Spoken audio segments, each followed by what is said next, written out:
If you can hear this, it means the sky hasn't finished with us yet. This is Daniel Cross on 98.7 FM, emergency band out of Kansas City, Missouri, transmitting on backup power from a studio that used to play pop songs and talk shows. Right now, it's just me, a cracked window, and a city that sounds wrong. It is 11:42 p.m., central late October, temperature sitting just above freezing. No wind, no traffic, no planes. The kind of still air that makes every small sound feel too loud. Somewhere outside, a car alarm has been going off for 10 minutes straight because no one is left to shut it off. Under that, when it gets really quiet, you can almost hear the power grid dying in slow motion, transformers humming like they're grinding their teeth. I'm going to stay on this mic as long as I can. As long as the generator holds. As long as the antenna is still standing on the roof and hasn't been torn down by the idiots shooting at anything that looks like a government thing. As long as I have something useful to tell you. If you're turning the dial and you land on this by accident, stay. Even if this is all just noise in your dark room right now, let me be that noise. The silence is worse. I've been in it. It eats at you. First, if you're in the Midwest, if you're anywhere inside this rough ring I'm about to describe, listen close. Picture a map. North edge, Minneapolis. South edge, Dallas. East edge, Cincinnati. West edge, Denver. If you're inside that shape, the last reports we had before everything went quiet said the grid was in what they called cascading failure. That's a nice clean phrase for one part falls, drags the next part down like a chain of dominoes, and nobody can reach the breaker box. So if you're still seeing lights, they won't last. If you still have running water, fill every pot, every bottle, every bathtub. I know you're tired of hearing that, but I'm saying it again because some of you still haven't done it. You're hoping this will just pass. You're waiting for the exact moment it feels real. That moment is now. Let me rewind a bit. For anyone who just woke up into this and has no clue how the day went to hell so fast. It started like a warning nobody took serious enough. 5 days ago around dawn, NOAA and NASA started pushing alerts about a solar storm. Coronal mass ejection, they said. Big one. They put those orange and red maps online, with the lines reaching over our part of the planet. They said it might hit our satellites, mess with GPS, radio, maybe some power lines. The kind of thing that becomes a Twitter joke for a day. People made memes with the sun as a mad face. Solar flare about to end my phone battery life, not my problem. That kind of thing. I was in this same studio, reading the update off a screen. It felt like one of those just-in-case segments. We told people, hey, you might see some pretty lights tonight if you're far enough north. That was the tone. Pretty lights. But the numbers kept getting revised. The KP index, the storm scale, kept ticking up. First it was going to be a G2, then a G3. Then they started throwing out words like Carrington level in the quiet corners of the internet where the space weather nerds hang out. That's when the crackpots and the preppers started calling the station. A guy from Topeka called in, said he'd been ready for this since 2012, said to tell people to unplug everything from the wall and get cash out before the banks locked up. We laughed it off during the break, because that's what you do when you have a headset and a red on-air light. You laugh things off until you don't. The first real weird thing wasn't the power, it was the satellites. Planes started reporting GPS weirdness. I remember the timestamp because we had it on the screen. 1422 UTC. Pilots over Chicago, over St. Louis, started calling in to ATC saying their systems were glitching, that their flight paths were drifting by miles. Controllers had to go old school and guide them by radar and radio like it was 1975. People in cars with those dashboard navigation units said their maps spun in circles or jumped them into the middle of the ocean. It was funny for about an hour. Then the HF bands started screaming. I don't know how many of you out there are radio people, ham ops, shortwave listeners, guys with antenna farms in their backyards. You know that sound when the ionosphere gets punched, that roaring hiss, like 1,000 storms stacked on top of each other. Our engineer, Rick, dragged me into the back room where we kept the old shortwave receiver that nobody ever used anymore. He tuned across 7 megahertz, 14 megahertz, 21 megahertz. Nothing but noise. He kept saying, "The band's gone. The whole band's just gone." And I saw a look in his eyes I hadn't seen even during tornado season. Real fear, not the fake fun kind we put on the air. Then we lost the birds. The feed from one of the weather satellites cut out first, just went to static in the control room. Then another. Then the GPS timing signals that the power grid uses to stay in sync started drifting. They tried to fix it on the fly, but the storm was still climbing. The solar wind speed, the density, all those numbers going red on charts we barely understood. Somewhere out there, in some bunker, people who did understand it were yelling into phones and sending emails to power companies. Isolate, shed load, take parts of the grid offline before it goes. The kind of moves that cost money and piss off customers on a normal day. So the people in charge hesitated, and then the first big flash hit. If you were outside around local noon on the east side of the country, you might have seen it. Not like a movie where the sky turns white, more like a bright, quick change in the light. Shadows went sharp and strange for a second. Birds took off all at once. People filming on their phones said their screens glitched and drew lines across the image. In the control room here, all the monitors flickered at the same time. The lights buzzed. One of our surge protectors gave a little puff of smoke and died like a soldier. And then, for a few minutes, it was fine. The news crawl kept rolling. The anchors on cable smiled too much. The White House did a bland press conference where a tired-looking guy in a suit said they were monitoring the situation and there was no cause for alarm. Behind him, on one of the screens, I swear I saw a map where half the dots were red, not green. Then the feed cut and jumped to a car ad like nothing had happened. The second hit came about 40 minutes later. That's when the dominoes started to fall. If you were in New York, Boston, D.C., you might have heard it before you saw it. Transformers banging like distant thunder. One, then another, the sound rolling across neighborhoods as the grid tried to reroute and overloaded. Subway trains stopped in tunnels. People stuck underground in the dark with only the glow of phone screens and the sick feeling that those little bars of signal might be the only link left to the world. In Atlanta, the sky lit up with aurora, green and red curtains where they had no business being.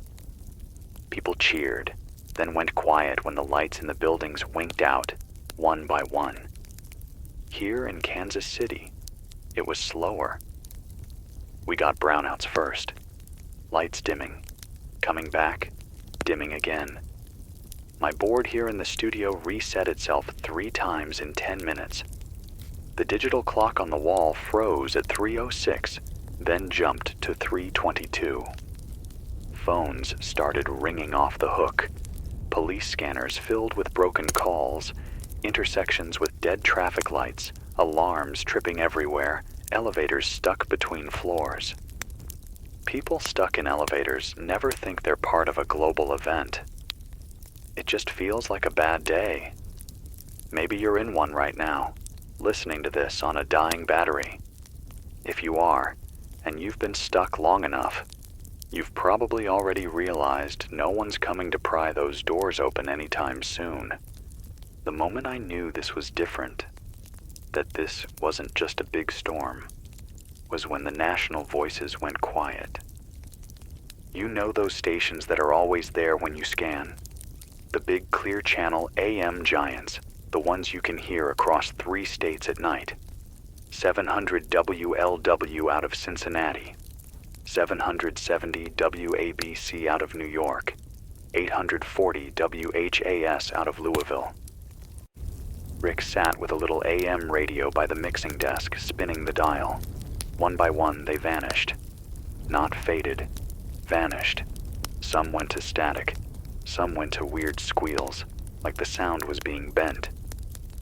A few came back for a second with panicked anchors or emergency messages, then cut off mid-sentence. We picked up fragments. Department of Energy has confirmed, and if you are dependent on medical equipment, and this is not a drill. Then the president stopped talking. Every station, every streamer, every channel had that same speech at the same time. He looked older than last week. They had him in what looked like a secure room, no flags, just a blank wall and a single mic. He started with the usual words about resilience and strength. Then he said the storm had exceeded all their models, that some of the high voltage lines were already damaged beyond quick repair. He said they might need to do planned regional shutdowns to stabilize the rest. People in the comments screamed, "They're doing it on purpose," and "New World Order," all caps, the way they always do. And then, mid-sentence, his video froze.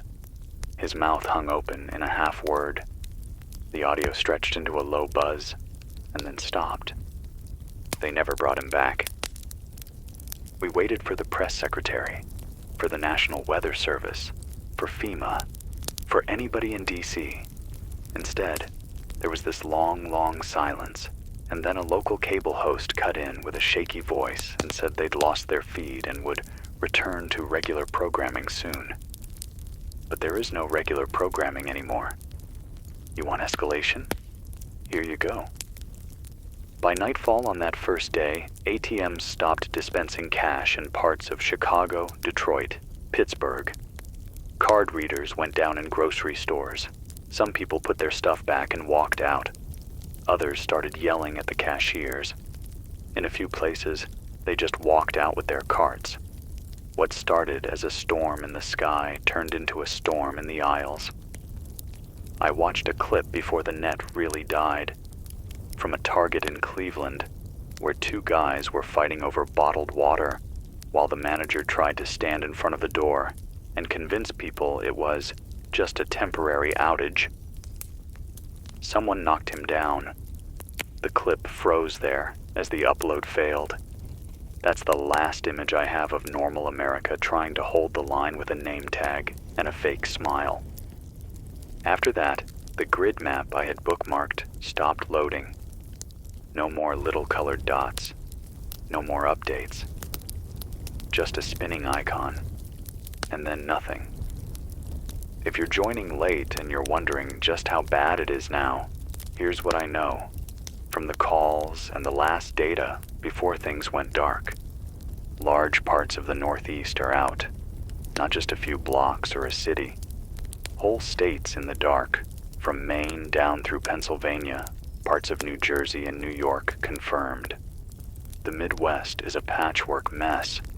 St. Louis was still partly lit as of 4 hours ago, but with rolling blackouts. Here in Kansas City, we still have some power, but it's not stable. The South is mixed. Florida had some strange reports about localized surges, whatever that means. Texas is pretending it's fine, like it always does, but the ERCOT graphs that were still online showed wild swings before the site went down. The West Coast? We don't know.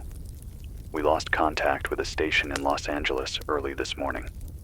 Seattle went off the map an hour before that. Some ham operators said they heard a last call from a guy on 40 meters near Sacramento, talking about seeing aurora over the Pacific, and then flashes on the horizon. and then his signal just burned up. I keep saying we, like there's a team here. It's really just me and Rick is upstairs right now, swearing at the generator and trying to squeeze another hour out of it with duct tape and a prayer. I promised I'd share not just the facts, but the whispers, the theories, the stuff I hear when we drop out of the official channels and into the back rooms.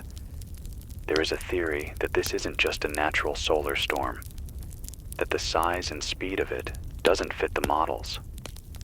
One of Rick's friends, an old radio guy who used to work for a defense contractor, called on a secure line an hour before his phone died.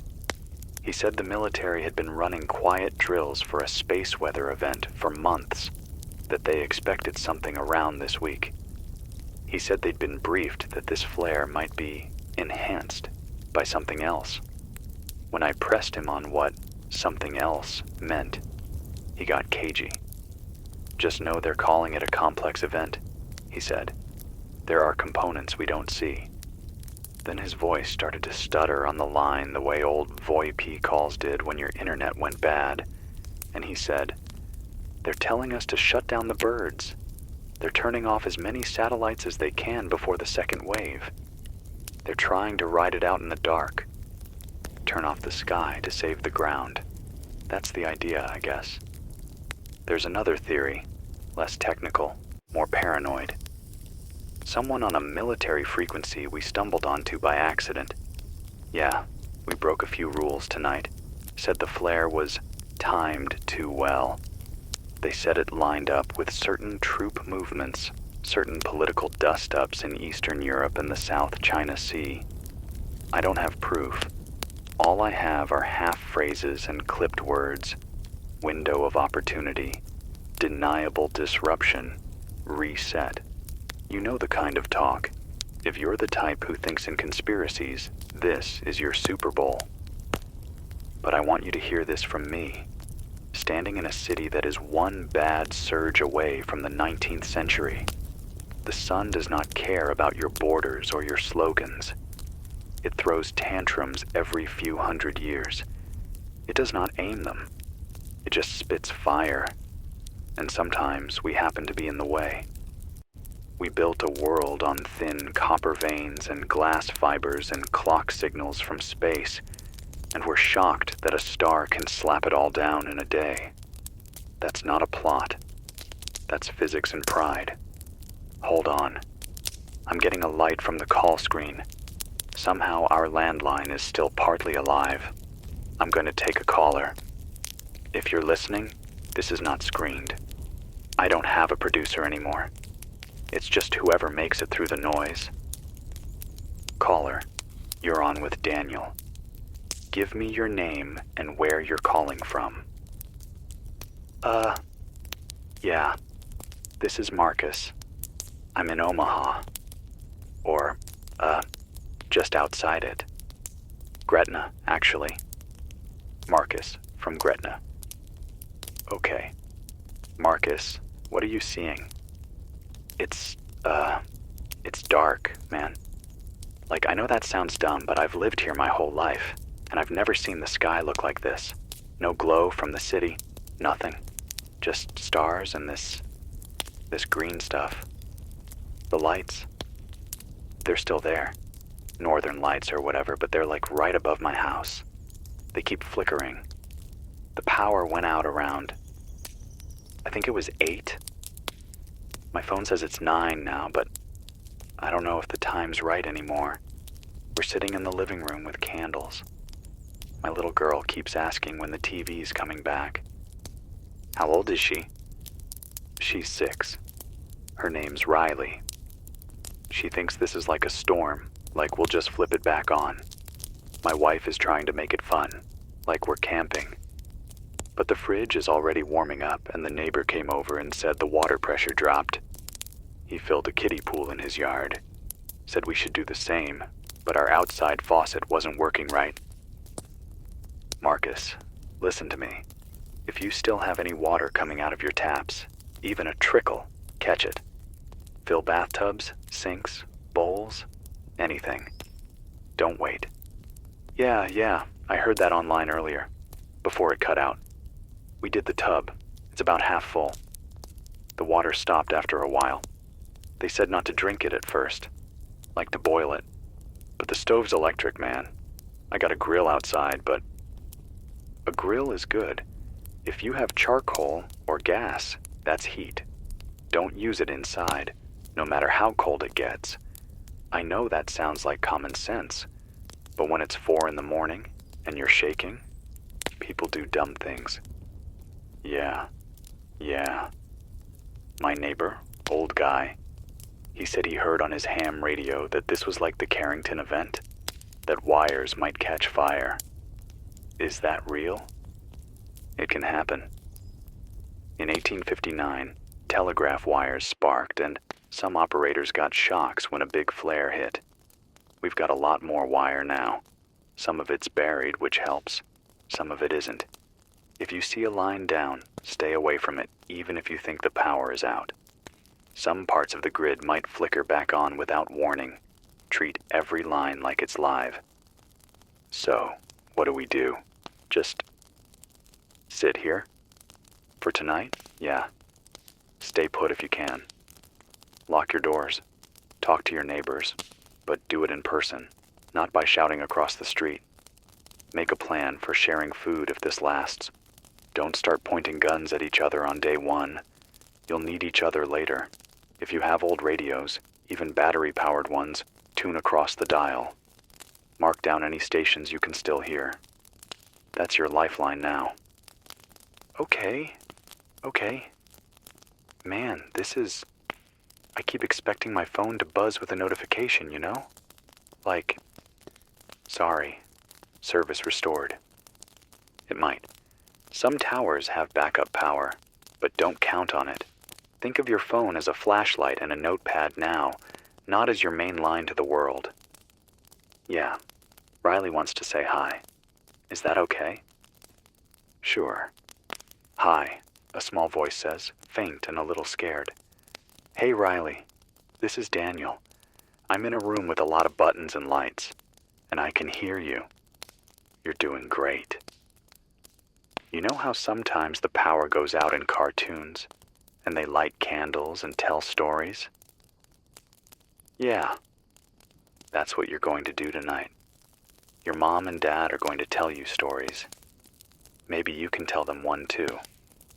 You can help them be brave. Okay. You're stronger than you think, kid. She giggles, just a little. Then the line crackles. Marcus comes back on. We're gonna hang up. Let someone else call. Thanks, man. For just talking. It helps. Stay safe, Marcus. Check on that old neighbor. Those are the ones who get missed. The line clicks off. The silence in the studio feels bigger now. I look at the board. The call light goes dark. It might light up again. It might not. If you're out there and you have a way to reach me, landline, hamlink, any of it, call in. I'll keep sharing what you see, as long as the wires let us talk to each other. Let me tell you about the moment the internet really died. It wasn't all at once. For hours, some sites still worked. The big ones with their own data centers and backup power. You could still scroll through half-loading timelines, see people making jokes from cities that still had lights. Someone in Miami posted a video of people on the beach cheering at the aurora, like it was a party. Under it, there was a live stream from a hospital in Philadelphia, begging for diesel for their generators. No filter, no editor, just a nurse holding up her phone in a stairwell, saying they had 30 hours of fuel left and too many patients on ventilators. Then, slowly, the pipes started to clog. Packets dropped. DNS servers failed. Streaming sites stuttered and froze. People laughed at first. Guessed the solar flare knocked out Netflix, until their banking apps stopped loading and their cloud backups went missing. Later, someone on a tech forum said the big backbone links had been knocked out by induced currents, that some of the undersea cables had tripped their protection systems. The kind of damage you don't fix by rebooting the router. By mid-afternoon, you could still reach a few text-only sites, old-school forums, some emergency pages. Then even those started returning errors. It felt like watching a city sink street by street. First the fancy towers, then the smaller houses, then even the lonely street lamp at the edge. Around 5, our station's email stopped sending. I watched the little spinning wheel on my laptop as I tried to send a message to my sister in Denver. "You okay?" That's all it said. It never left the outbox. The last thing I got from her that morning was a blurry shot of the mountains with a weird halo over them. She said, "Sky looks strange. You on air talking about this?" I wrote her back, "Yeah, don't worry. It's just space weather." I wish I could eat those words. If you're in Denver, if you're hearing this on some relay, or a car radio, or a ham repeater, and you know a woman named Laura Cross with 2 kids, tell her her idiot big brother is still alive in Kansas City and still talking. Tell her I'm sorry I told her not to worry. Some of you are thinking this will pass in a day or 2, that government trucks will roll out with mobile generators and new transformers, that the big data centers will hum back to life, and your notifications will arrive all at once, stacked like planes waiting to land. Maybe you're right. Maybe in a week, I'll sound like a fool when they look back on this broadcast and play it in some documentary about the Great Blackout Scare of 2049. Maybe by then we'll be back to arguing about gas prices and midterms. But I don't think so. Let me give you the scientist voice because I know mine sounds like just another panicked guy in a dark room. Before we lost the line, we got a patched-in call from a researcher at the Goddard Space Flight Center. She didn't want her name on air, so I'll call her Dr. L. She spoke fast, like she was late for something important, but her words were sharp and clear.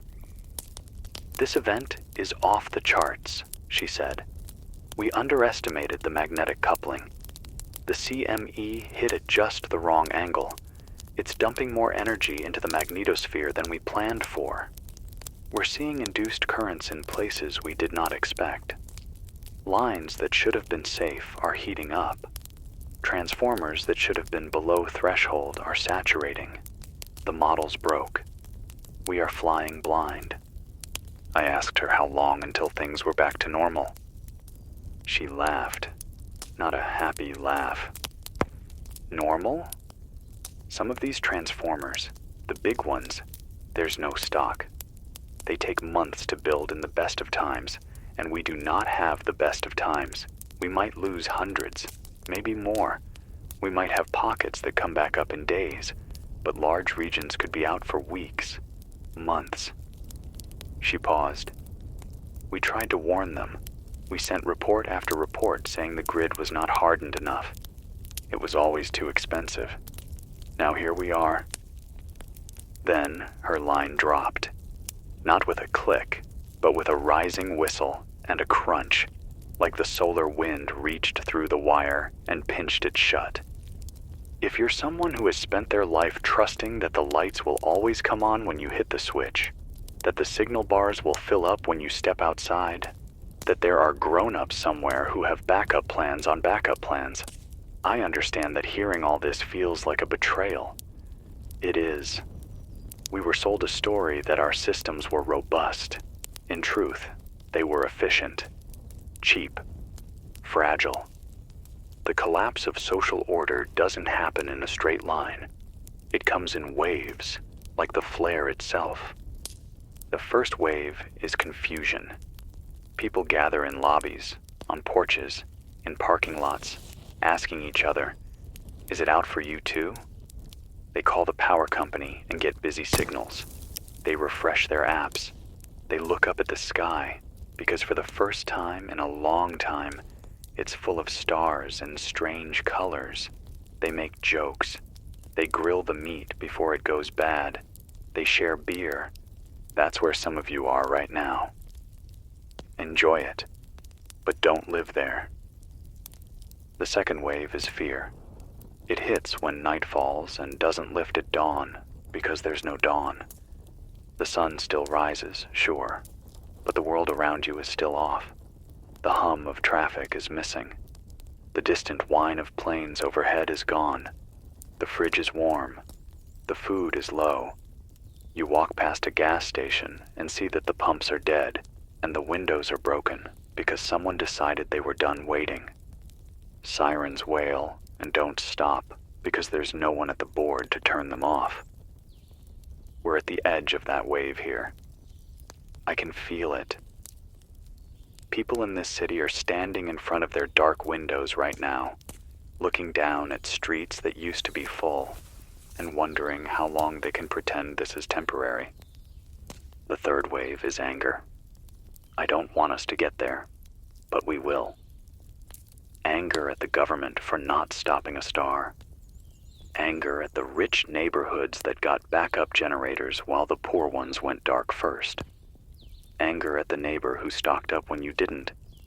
At the guy who refused to open his door. At the cop who didn't show. At the woman in the store who grabbed the last jug of water. Anger is the easiest fuel when the grid is gone. If you're listening to me and you feel that heat in your chest already, I'm asking you to hold it. Use it to move, to prepare, to protect the people in your circle. Don't use it to burn everything around you down. Once it's gone, you won't get it back. The fourth wave, I don't know yet. I hope I don't have to name it. The studio smells like dust and sweat. The walls around me are covered in acoustic foam that used to feel cozy during the night shift. Now it feels like I'm in a padded cell.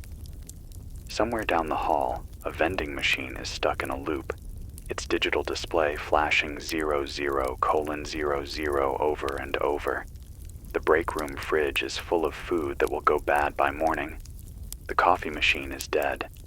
That might be the worst part. I'm tired.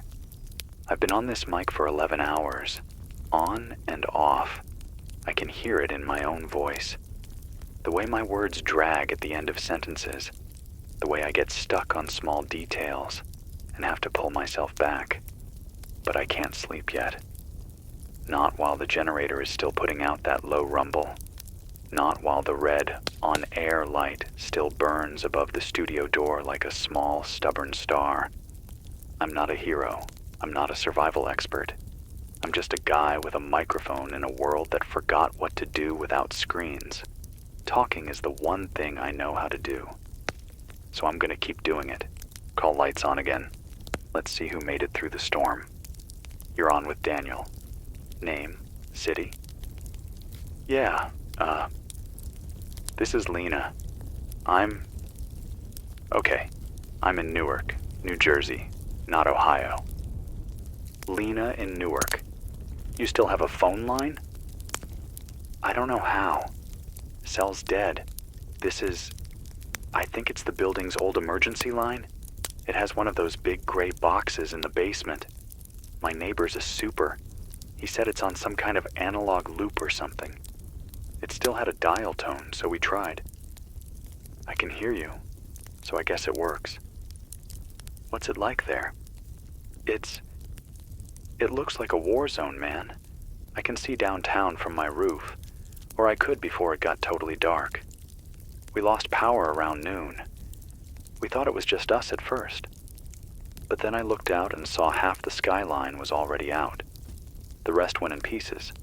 It's like watching teeth fall out of a mouth, one by one. Any sign of police? National Guard? She laughs, but it's not funny. We heard sirens for hours. Then it was just gunshots. Distant at first, then closer. Store down the block got hit. They broke the windows, took everything. The owner tried to stop them. They beat him. He's alive, I think. Someone dragged him inside. We heard someone yelling that the cops weren't coming, that we were on our own. People started barricading doors after that. Any word on official channels? Radio, TV? TV went first. Radio, there's one AM station still repeating the same message. Something about an emergency shelter at the Prudential Center, but my neighbor said he went down there and it was chaos. People lined up around the block, no one in charge. Some guys with guns showed up, not cops. They started telling people to go home. Nothing to see.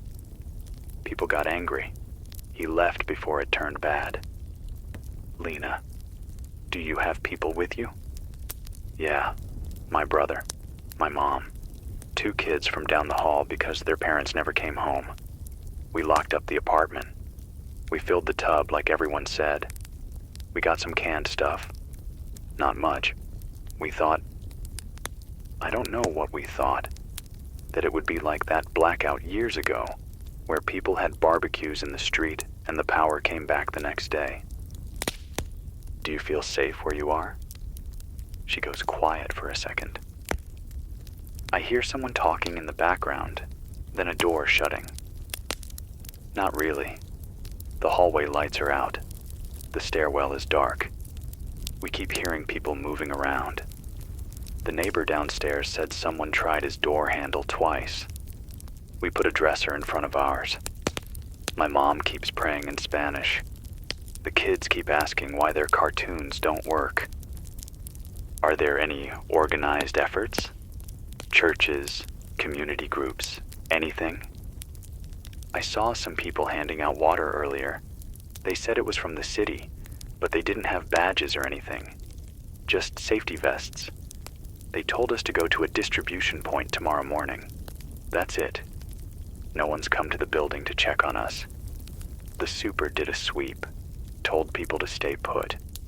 That's all. Okay, Lena, listen. I'm not going to lie to you. It's going to get harder before it gets better. You need to think in days now, not hours.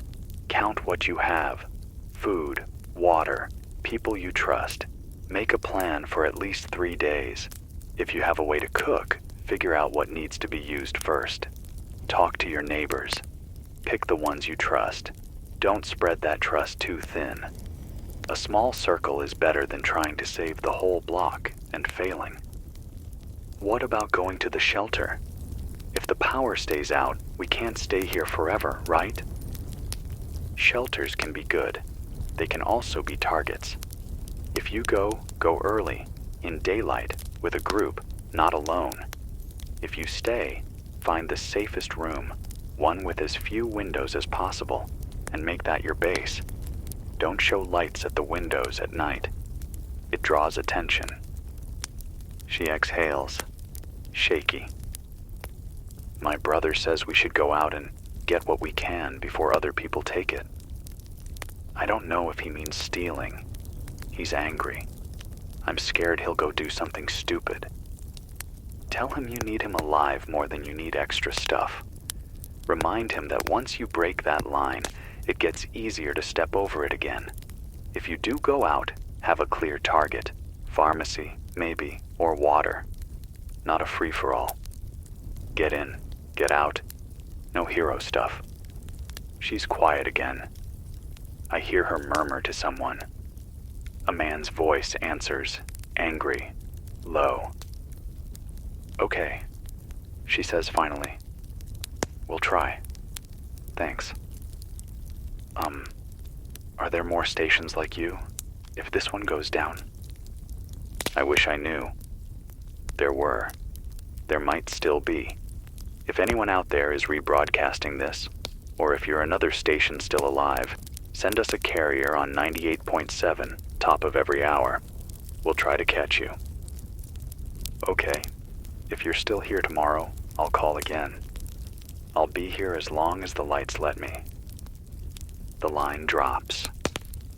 Another chunk of the world falls back into the static. I look up at the clock. 11:59 p.m. The minute hand jerks forward to midnight with a small, helpless tick. We have crossed into another day of this new world, where solar storms knock down cities, and a guy like me becomes the voice in the dark by default. I can feel the fatigue slipping into my bones now. My tongue feels thick. But there's this strange, hard thing under the fear and the tiredness. A kind of resolve. Maybe that's what happens when you run out of illusions. You stop worrying about how you sound and start focusing on what you can give. Here's what I can give you, right now, wherever you are. Information, as honest as I can make it. Warnings, before the worst of the waves hit you, and something that isn't silence. If you've stumbled onto this frequency by mistake, if you were just turning the dial because everything else was dead, stay with me a little longer. The sun is still throwing its tantrum out there. The grid is still falling in pieces. Governments are hiding in bunkers or staring at dead screens, same as you. But the wires up to the roof still carry my voice, and your radios still turn that into a small sound in the dark. That's something. It's not much, but it's something. This is Daniel Cross, Kansas City, 98.7 FM emergency, signing off for this segment, but not shutting down. I'm going to drink some warm water, check the fuel, and see if the antenna is still pointing at the sky. If you can hear me, if your world hasn't gone fully quiet yet, remember this. You are not alone in the dark, not yet. It's sometime after 2 in the morning now. The wall clock says 2:14 a.m. Central, but I don't trust anything that's tied to the grid anymore. My watch stopped at 1:03 and never started again. So let's call it deep night, that stretch when even the last bars close and only the trucks and insomniacs are usually out. Except there are no trucks, no neon, no glow on the horizon, just a dark city and this little red light above my head. If you've drifted onto this frequency by spinning the dial because everything else was dead, this is Daniel Cross on 98.7 FM in Kansas City, running on a gas generator that sounds more tired than I am. This is still the massive solar storm, the flare, the thing that people will probably call the blackout if there are history books later. I'm still here. You're still listening. That's enough for now. I just went upstairs to the roof. The elevator is dead, of course, so I took the stairs, one slow flight at a time, with my phone flashlight held low so I didn't blind myself. The stairwell smells like old smoke and wet concrete. Somewhere on the third-floor landing, someone has tagged the wall with a big black marker. We're still here. Under it, someone else added, "For now." People cope how they can. When I stepped out onto the roof, the sky almost knocked me down. If you're somewhere with clear skies right now, go outside when you can do it safe and look up. Really look. There's almost no light pollution anymore, at least not like before, and the aurora is still riding high. Over Kansas City, over places that never, ever see it. The north half of the sky is a curtain of green, slow and heavy, with spikes of red climbing out of it like the edges of some huge crown. Every now and then, it ripples, and the stars behind it blur and sharpen, like someone is dragging a cloth across them. To the east, there's a faint, unnatural glow, like a city just over the horizon, except we both know there isn't one there. It pulses in time with something you can't quite feel. The air is dry and cold, and my breath looked like smoke when I spoke to no one. Out there in the dark, between the waves of light, I saw faint flashes, low and wrong. Not lightning, more like bursts on the ground, way out beyond the edges of the city. I don't know if they were transformers dying, or gas lines blowing, or something else, but the horizon kept winking at me like it had a bad secret. I could see other rooftops, tiny shapes of people standing on them, cigarette embers, Flashlights. A guy 3 buildings over had lit a small fire in a metal trash can. He waved when he saw me. We didn't shout. The night felt too thin, like words would carry too far. The generator sound filters through the roof like a slow heartbeat. Every time it hiccups, my own heart jumps with it. Down on the street, there's a car sitting in the middle of an intersection with its doors open and its hazard lights dead. It must have died hours ago when the last of its battery drained. It looks like some animal that lay down there and never got back up. I came back down because I don't want to be on the roof when the fuel runs out and the antenna goes silent. I want to be here at the board when that happens, if it happens. I want to be mid-sentence, not halfway up a stairwell. You're not here for my poetic thoughts about the sky. You're here for news, for anything that sounds like a pattern in the chaos. Here's what's changed since the last hour. We got a burst of shortwave activity around 1:30, just as I was thinking the high bands were gone for good. Rick patched it through in the back. It was messy, fading in and out, but we caught enough. A voice, male, calm, with that clipped cadence you hear from people who've done too many briefings. This is station Romeo November 41 on emergency relay for the Central Region. Be advised, Department of Defense has declared a nationwide continuity posture. Martial law authority delegated to regional commands. If you are hearing this in the Central Time Zone, you are under the operational control of United States Northern Command. Curfew recommended from 9 p.m. to 6 a.m. local. Avoid travel unless directed by civil authorities. Remain in place. Do not gather in large crowds. He repeated it, then added, almost as an afterthought, national communication infrastructure compromised. Expect limited or no response from 911 and civilian services. Use local emergency channels where available. We tried to hail him. Rick leaned into the mic, gave our call sign, our location, asked for confirmation. The signal slid away like a fish. All we caught after that was a snatch of something about Tier 1 assets secured and continuity of government sites stable. Then just whine and hiss. So there it is.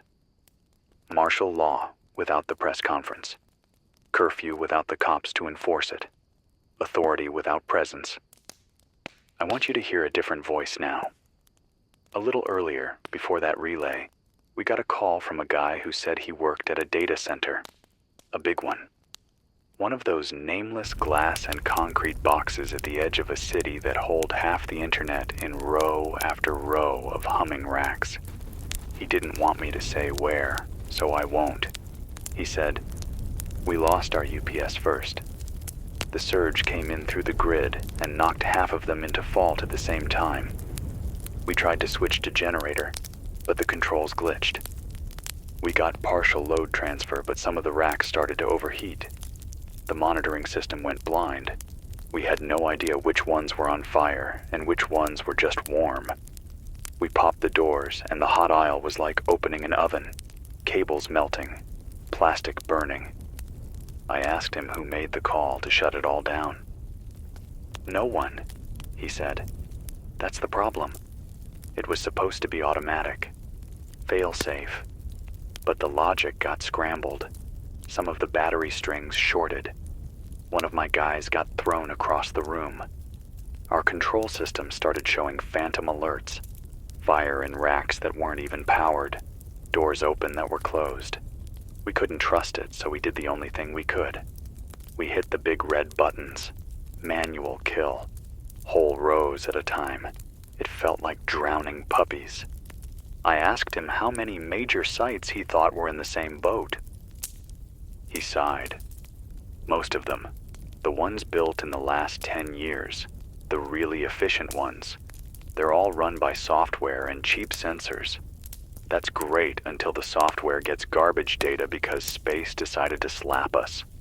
The older, dumb centers with manual switches and oversized transformers. They might be okay. For a while. But large parts of the net, even if you give them power back tomorrow, they'll need hardware. Boards, drives, stuff we don't have stock for. People think you can just reboot the internet. You can't. He held it together until the end. Then his voice cracked. I spent my whole career making it so stuff would never go down. Now I'm sitting in a parking lot, watching the building that holds half a state's data sight dark, and I know it might never come back the way it was. His line died when his generator did. He didn't call back. I'm not telling you all this to send you into some doom spiral. I'm telling you because there's a weird kind of peace that comes with knowing how bad it really is. When you stop waiting for the magic fix and start thinking about how you'll live in the break. The call light is on again. Let's see who won the lottery through the static this time. You're on the air. Name, city. Hi, my name's Aaron. I'm in Amarillo, Texas. Aaron in Amarillo. You're a little faint, but I've got you. What's it like down there? Strange. That's the only word. We still have some power.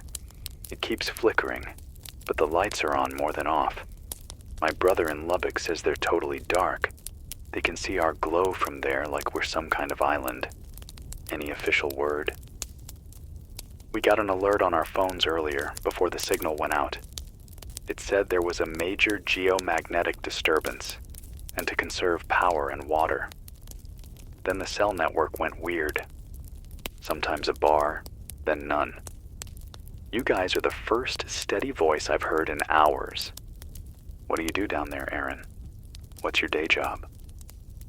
I drive trucks. Long haul. Or I did, I guess. I was between runs when this hit. My rig's parked at the yard. Boss told us to sit tight because the dispatch system is temporarily unavailable. That's one way to put it. The dome lights still work in the cab, but the dash is mostly dead. The GPS is frozen. The little clock is stuck at 11:08. Have you been out on the roads at all? Yeah. I took my pickup out earlier to see my aunt across town. The lights at some intersections are still working, but a lot of them are out. People are treating the dead ones like four-way stops for now. But I saw 2 fender benders in 10 minutes. Nobody knows whose turn it is. Any sign of panic buying? Walmart was a mess. They let a few people in at a time. Card readers were up and down. People with cash got out quicker. My aunt lives near a smaller grocery. They had a line down the block. Some guy was yelling that the government was lying, that this was all some cover for a reset. Another guy told him to shut up. They started shoving. I turned around. Didn't want to get caught in it. What about fuel? Some stations are out. Pumps won't run without power. The ones that still have juice have lines around the block. I topped off yesterday because I heard something about the storm on the radio and got spooked. My brother laughed at me.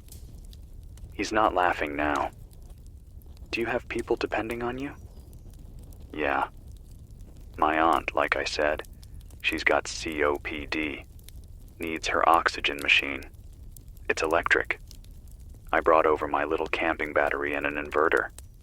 We're trying to run it as little as possible to save juice. We got a tank of backup oxygen. But once that's gone, he trails off. Aaron, listen. You're doing the right thing. Prioritize her battery and oxygen. Keep her in the coolest room you can, away from windows. If you can find a place with a generator, hospital, clinic, even a fire station, they might have oxygen. But I'm not going to lie. They might also be swamped already. Call ahead if you can. Don't just show up. Phone lines are hit and miss. The hospital's line rang busy when we tried. I'm scared of getting stuck on the road with her in the truck if things get worse. Are there any local radio stations still broadcasting official info? Just one AM station. They're running a recorded loop from the city saying to stay calm and that essential services are being restored. They've been saying that for 6 hours. No updates. Okay. Here's what I'd do in your place. And this is just one guy talking. Stay put tonight. The most dangerous hours are always after dark when people are scared and tired. At first light, check the hospital again. If you can get a live person, ask them straight if they have generator power and oxygen. If they say yes and tell you to come, go as early as you can, when the streets are quiet. If you can't reach them, talk to your neighbors. See if anyone has a bigger generator, maybe one of those whole house units. Trade whatever you need to get your aunt a few more hours of air. Food, tools, whatever. She can't trade air. You can trade everything else. Yeah, that makes sense. I keep thinking someone will fix it. Like we'll wake up tomorrow and the lights will be back and I'll feel stupid for panicking. Maybe. And if that happens, you'll have some extra cans of beans and a story about the time the sun tried to knock us on our asses. But if it doesn't, you'll have started moving while other people are still staring at dead screens. He's breathing faster now. I can hear him trying to steady it. Okay, thanks, man. I'm gonna go back in. My aunt likes listening to you. She says you sound like one of those old late-night hosts she used to listen to when she was a kid. Tell her I said hello. Tell her the sky is still pretty, even when it's trying to kill us. He laughs once, short, and the line clicks off.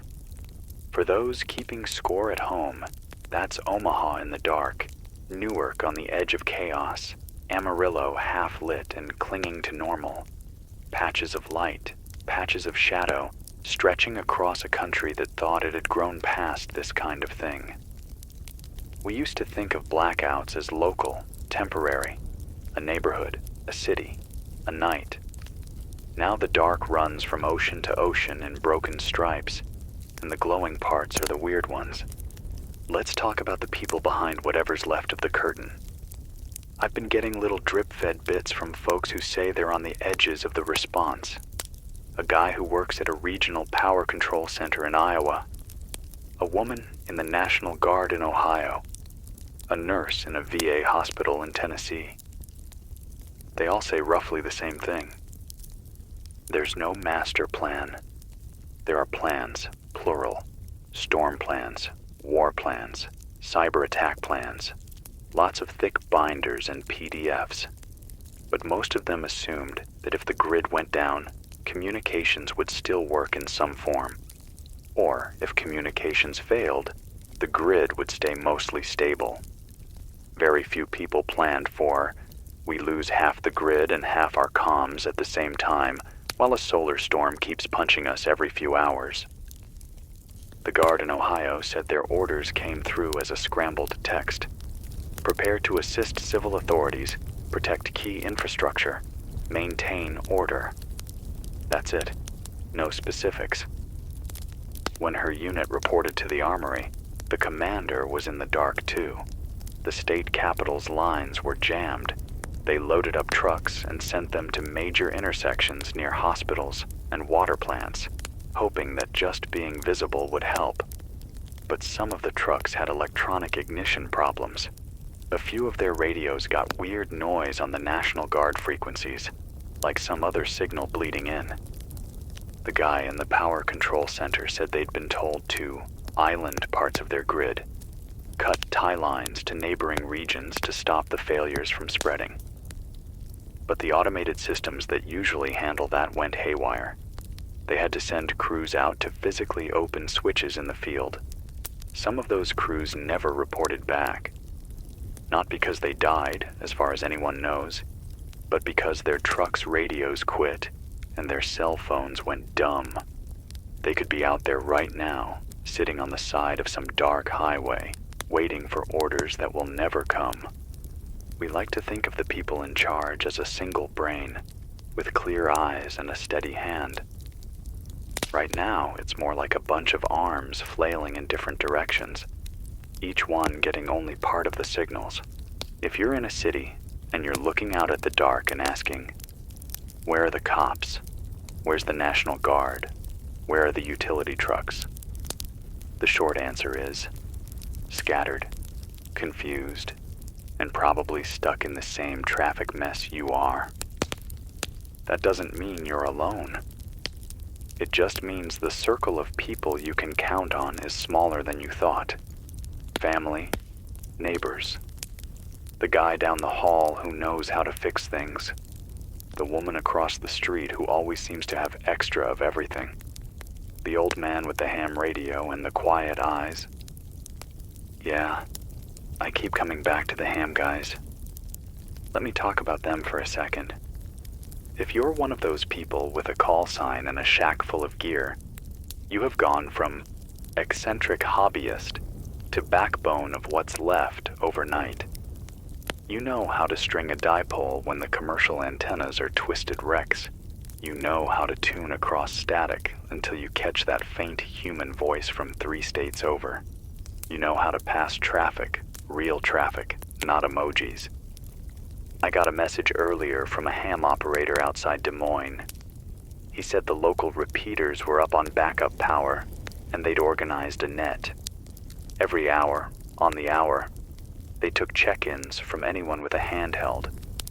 They logged who had what: generators, medical skills, extra water, extra food.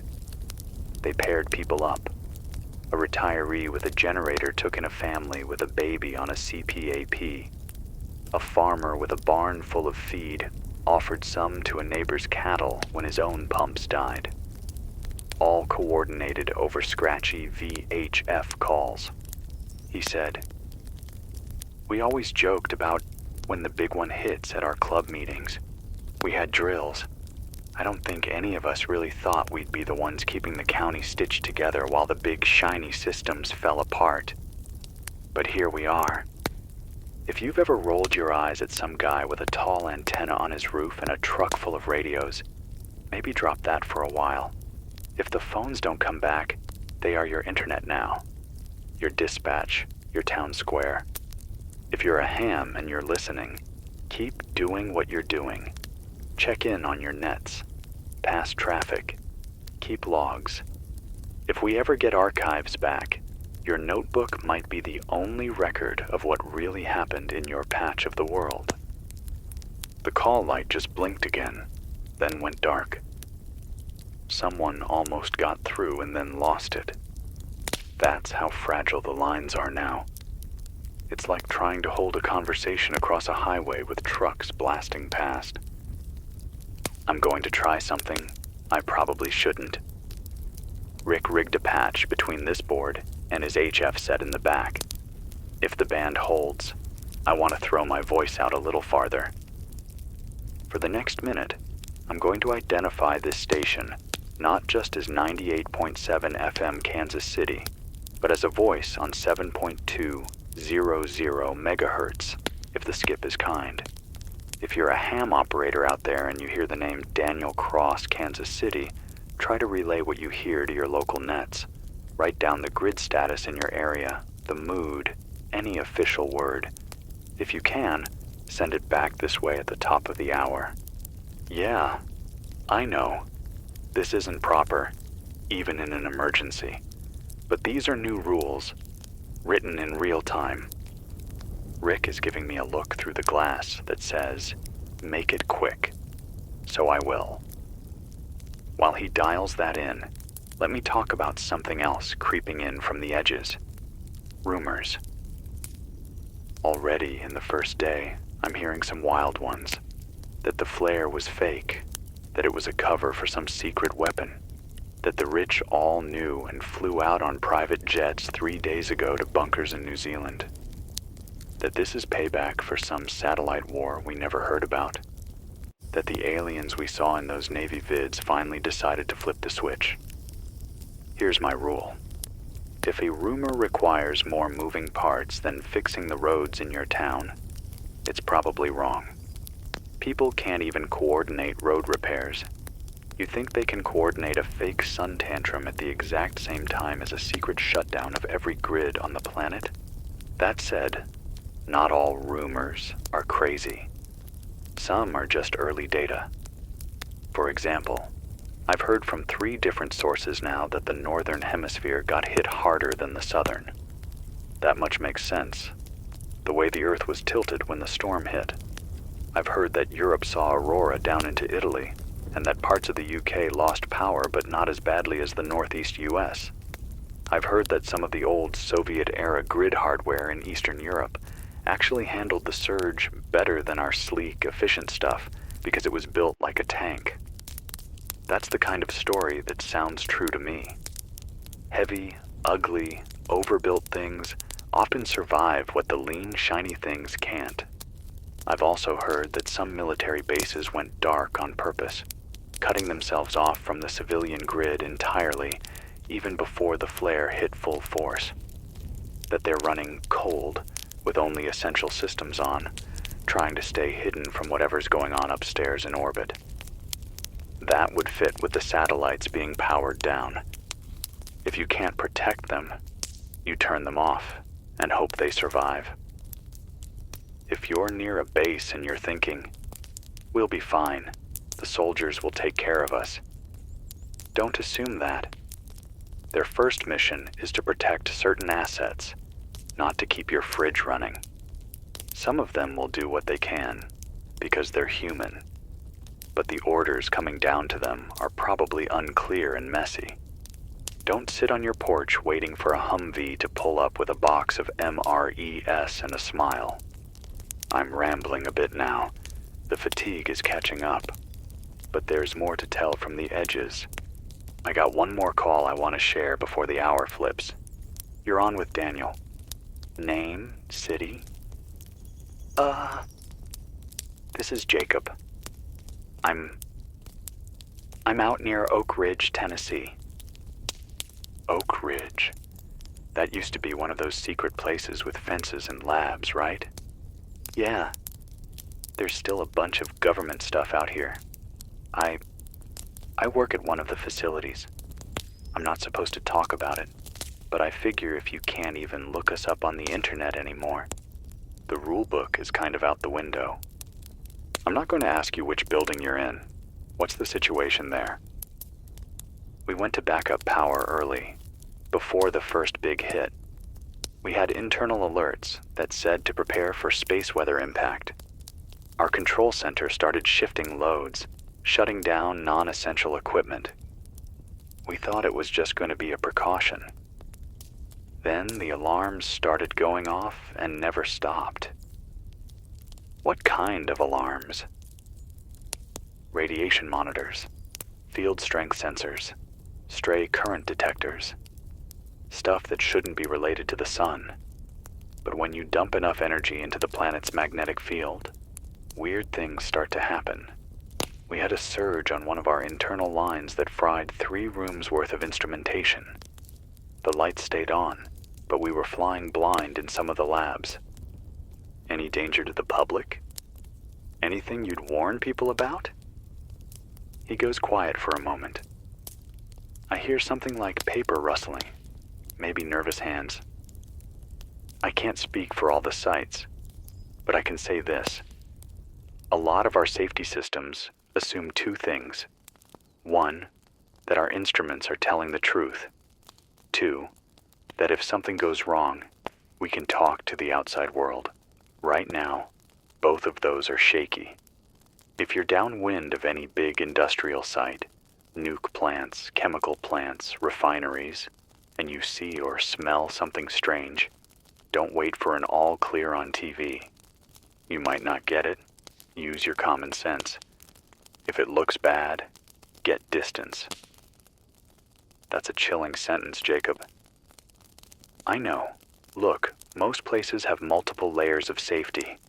The odds of a full core meltdown or a Bhopal-level release because of a solar storm are still low.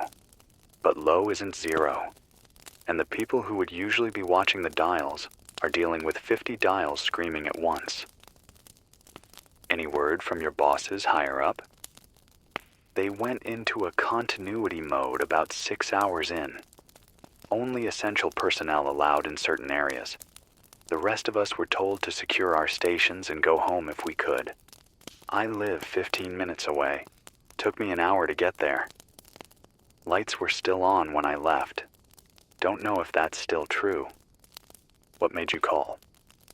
I was sitting in my kitchen, looking at my little kid asleep on the couch, and I realized that for all the talk about national security and classified information, the only thing that really matters when it hits the fan is whether the people in a house like mine know enough to not die stupidly. So here's what I want to say to anyone listening. His voice steadies. He's in briefing mode now.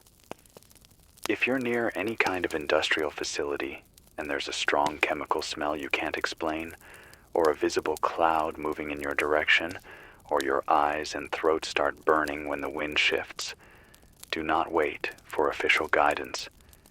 Get upwind if you can. If you can't, get inside, close windows, plug gaps with wet towels, and get as high as you can in the building. A lot of heavy gases settle low. Water won't filter everything, but a damp cloth over your nose and mouth is better than nothing. If you have a radio and you hear local officials saying there's a release, believe them the first time. Don't go outside to film it. He exhales. I'm sorry if that scares people. I just needed to say it before my line goes dead. You did the right thing, Jacob. I'm glad you called. Go check on your kid. I will. And, thanks for being there. It's weird hearing a live voice from someone I don't know and feeling like they're the only one telling the truth. Truth is a big word. I'll settle for trying. He mumbles a goodbye and hangs up. Okay. That's enough fear for one segment. Let me hand you something else to hold too. Hope is a smaller thing than people think. It's not a speech or a flag or a promise that we'll rebuild. It's a candle in a hallway. It's a neighbor knocking to share soup. It's a kid on a couch breathing easy because someone like Aaron found a way to keep their oxygen running. It's a ham operator scribbling down call signs by flashlight. It's you, right now, sitting in the dark or the half-light, choosing not to smash your way into the store just because you're scared. I don't know how long this blackout will last. Days, weeks, longer. I don't know how many of our old systems will come back the way they were. I do know this. We've been soft. We've been lazy about the things that matter and obsessive about the things that don't. We've spent more time arguing over nonsense on screens than learning our neighbors' names. The sun doesn't care. It just ripped the screens away. What we do now, in the quiet, will say more about who we are than any trending topic ever did. If you're listening and you're still in that first wave, still thinking this is just a weird night that will make a good story later, I want you to do 3 things before the next time you sleep. 1, count your water. Really count it. How many liters? How many days? Plan for at least 3. A week is better. 2, look at your food and sort it. What needs to be eaten now? What can last? Talk to your neighbors about trading before things rot. 3, pick one person you trust and say out loud, we're going to watch each other's backs. Doesn't have to be dramatic, just a sentence. That sentence might be the rope that keeps you both from slipping when the third wave hits. You and I, we're not going to fix the grid from our living rooms. We're not going to restart satellites. But we can decide how we behave in the dark. That's the part that's up to us. The clock on the wall just clicked to what it thinks is 3 a.m. I don't know if that's true. Time feels weird in here, stretched and bent by the lack of outside cues. But I know the night is moving. Somewhere to the east, dawn is creeping up on cities that went dark hours before us. Somewhere in New York, if the rumors are right, people have already spent a whole night without power, listening to their own kind of voices in the dark. In a little while, I want to talk about them. About a message I got from a guy in Brooklyn before his battery died, and what the first night without streetlights does to a place that never sleeps. But I need to drink something and check on the generator, and Rick is signaling that he wants to reroute some cables before the next surge hits. If you can hear me, if the static hasn't swallowed this signal yet, stay tuned to 98.7 FM, or whatever relay picked me up. Keep your radios on low, conserve your batteries, check on the person in the next room. You are not alone. Even if you can't see them, there are other people sitting in the dark right now, leaning toward speakers, listening to this same tired voice and thinking, okay, we're still here. So are we. I'll be back in a moment.